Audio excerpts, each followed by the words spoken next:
The BBC is rewriting history to promote a woke agenda. A group of leading historians has warned, something we thought we all knew.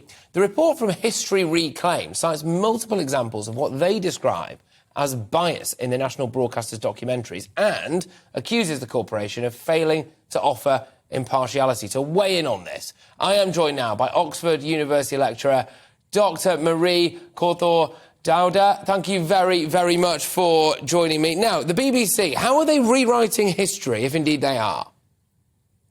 So the question is not so much about rewriting history as about the amount of history that is not presented, and how, strangely enough, what is not presented is always what could lead us to question the fact that the British Empire was bad. So whenever there is something in history that could lead to a nuanced approach to the imperial past of Britain, this seems to disappear. So I'm not British. I have the immense privilege of being able to gush at things that happen to be British. I think that the BBC has done an amazing job putting British culture to the forefront on the international scene.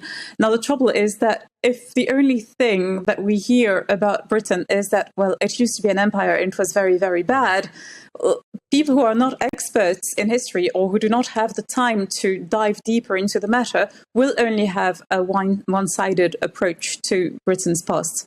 Well, that's the thing, and I'm very concerned about this. If the BBC is a representation of Britain on the world stage, which it is, then clearly most people in Britain would not want that representation to be one of a horrific past. And some of the programmes highlighted, apparently, in this report are The Misadventures of Romesh Ranganathan, in which the comedian, questions why he's there anyway, but the comedian visits Freetown in Sierra Leone and discusses Britain's role in the slave trade without mentioning that the city is called Freetown because it was the destination of freed slaves and was set up by the British.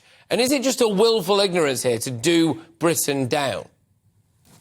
Well, I'm not in these people's minds. I can't say whether it's a willful ignorance or not. What I can see is that it is not visible on the programme.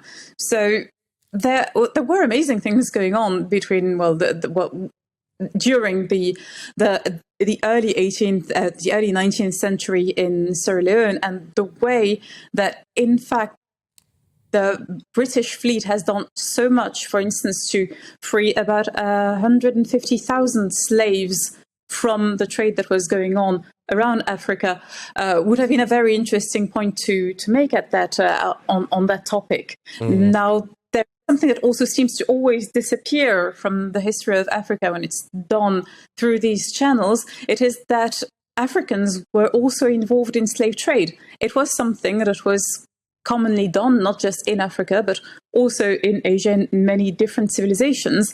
And we never get that part of the story, which ends up giving the idea that Africa was sort of blank slate, the people with noble savages who didn't know any better.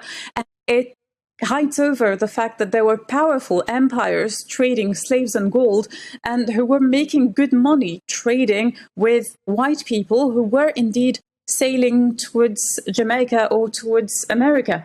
So it's just about having a broader understanding of these matters and understanding why certain individuals at that stage of history found it like a good way to make money, whether they were white or black.